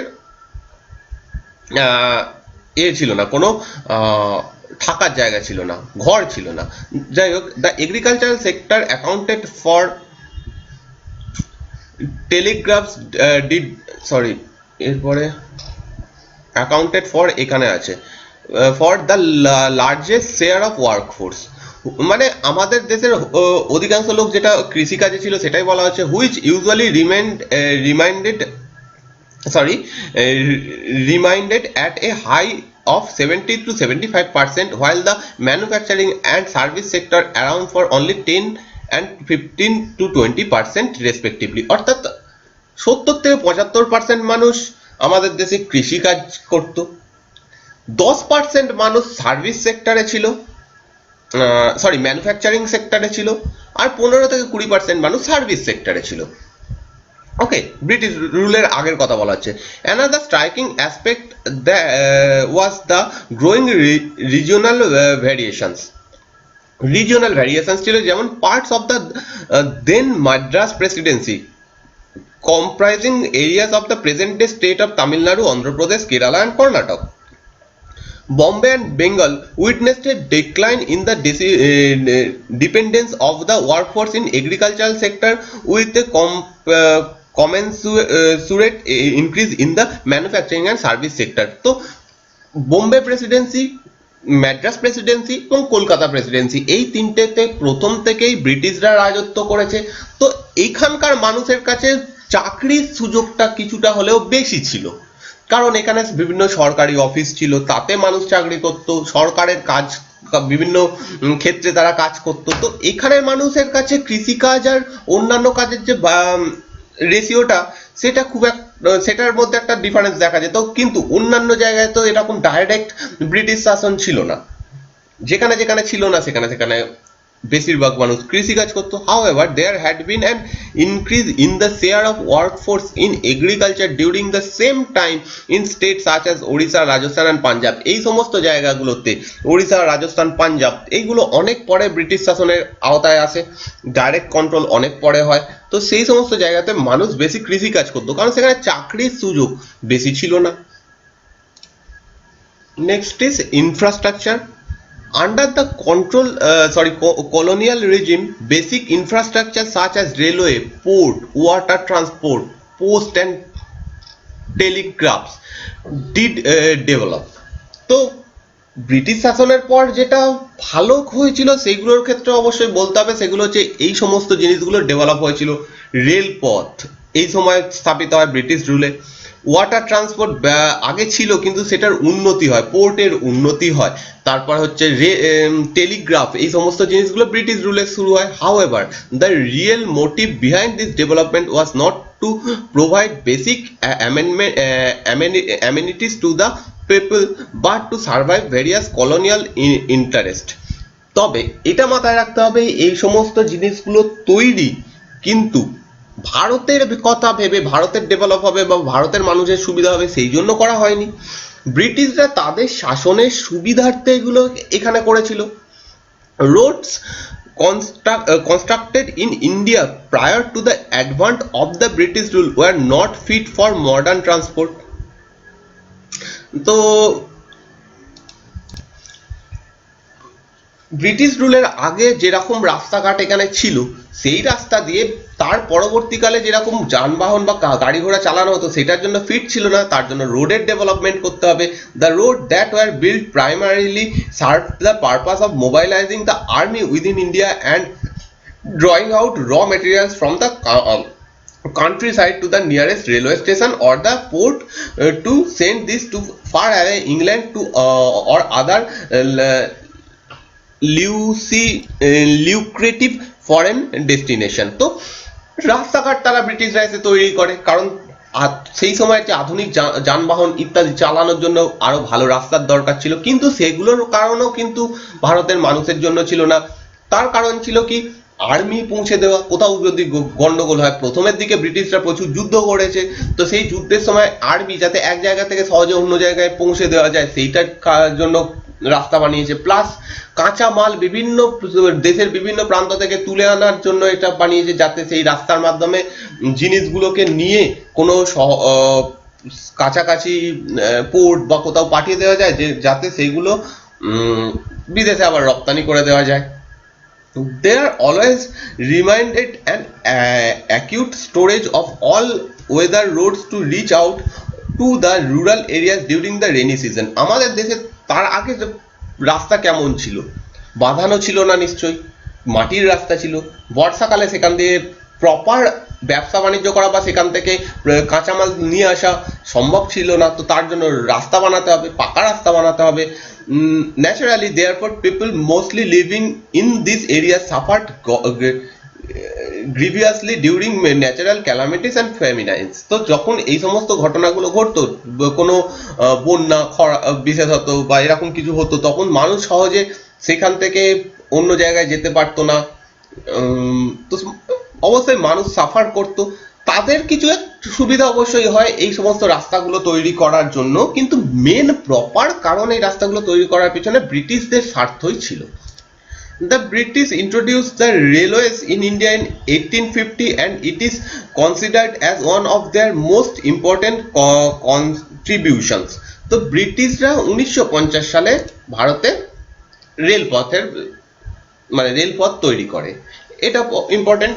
এবং এই রেলপথ তৈরি করাটা ব্রিটিশদের একটা বড় কন্ট্রিবিউশন ভারতের জন্য। যদিও তারা নিজেদের সুবিধার্থে সেটা বানিয়েছিল, কিন্তু ধীরে ধীরে এর সুবিধাটা ভারতীয়রাও পেতে শুরু করে।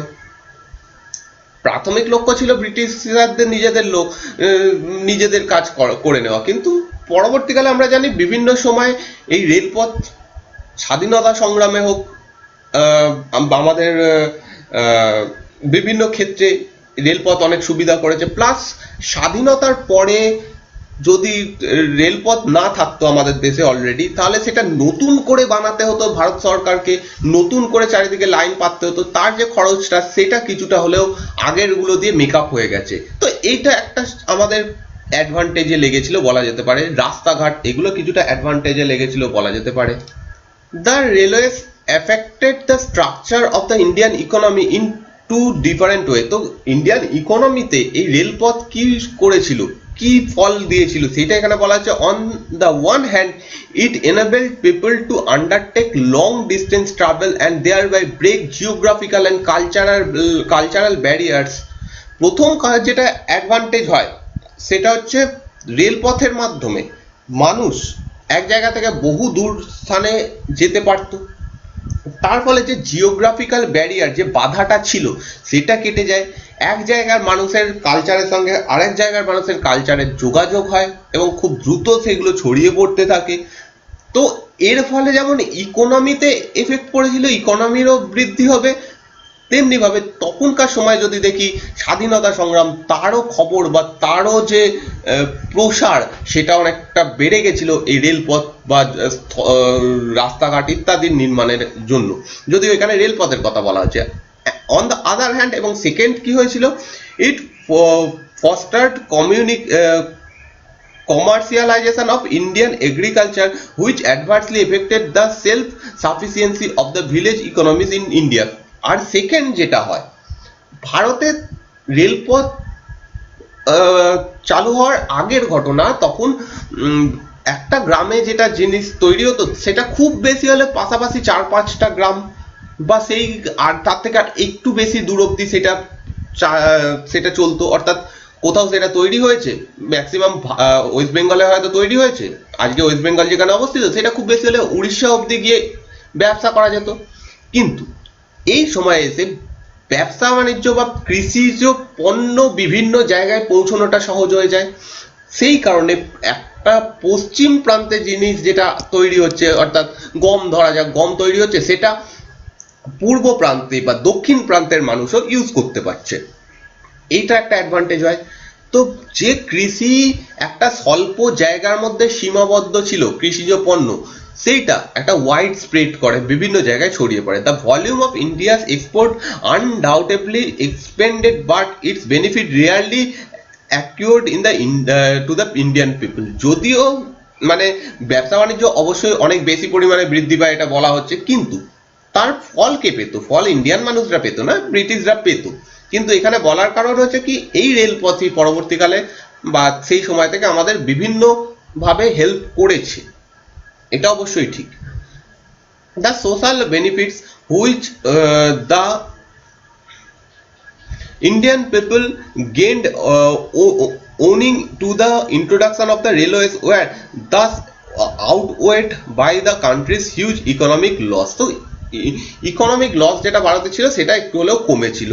তো এখানে একটা ছবি ইউজ করা হচ্ছে, first railway bridge linking Bombay with Thane.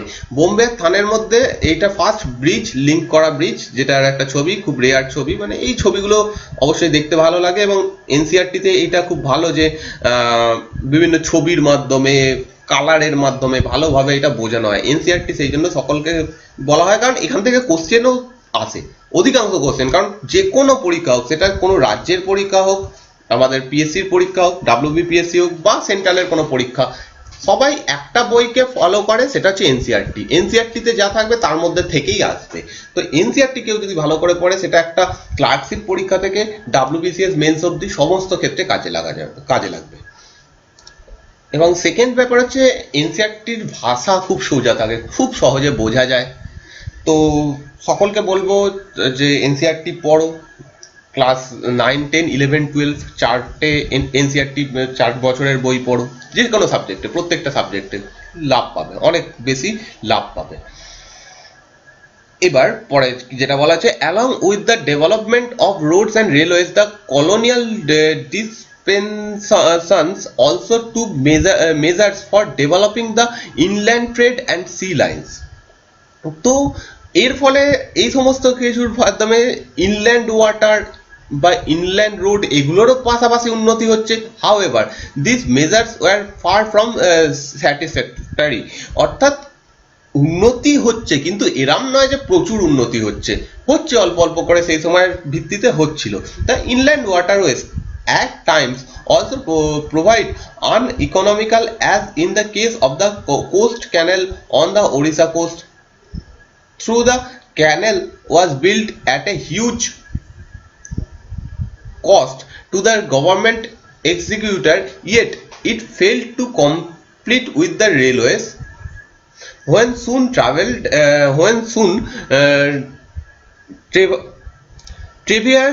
the region running parallel to the canal and had to be ultimately abandoned. তো হয় কি, রেলপথ প্রতিষ্ঠা হওয়ার পরে আর একটা ডিসঅ্যাডভান্টেজ হয়, একটা খারাপ জিনিসও হয়, যেটা হচ্ছে এর আগে আমাদের দেশে ক্যানেলের মাধ্যমে যাতায়াতের একটা ব্যবস্থা করা হয়েছিল, বিভিন্ন নদীর থেকে খাল কেটে কেটে যাতায়াতের ব্যবস্থা করা হয়েছিল, ব্রিটিশ রুলেই করা হয়েছিল। কিন্তু যখন রেলপথ স্থাপিত হয়, তখন কি হয়, এই ক্যানেলগুলোর পাশ দিয়েই হয়তো ট্রেন যাচ্ছে।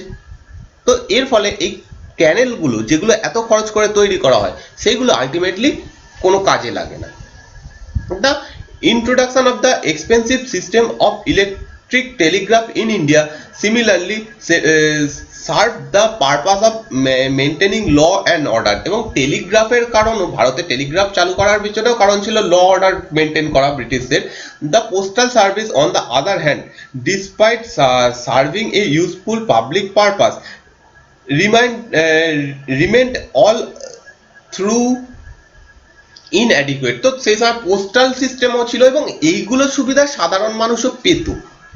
পোস্টের চিঠিপত্রের পাঠানোর সুবিধা, টেলিগ্রাফের সুবিধা, হ্যাঁ, সাধারণ মানুষও যারা একটু উচ্চবিত্ত তারা ইউজ করতো এগুলো। You will learn more about the present status of various infrastructure in chapter 8। তো এইগুলোর ক্ষেত্রে চ্যাপ্টার 8-এ বলা হয়েছে, সেখানে দেখবো আমরা।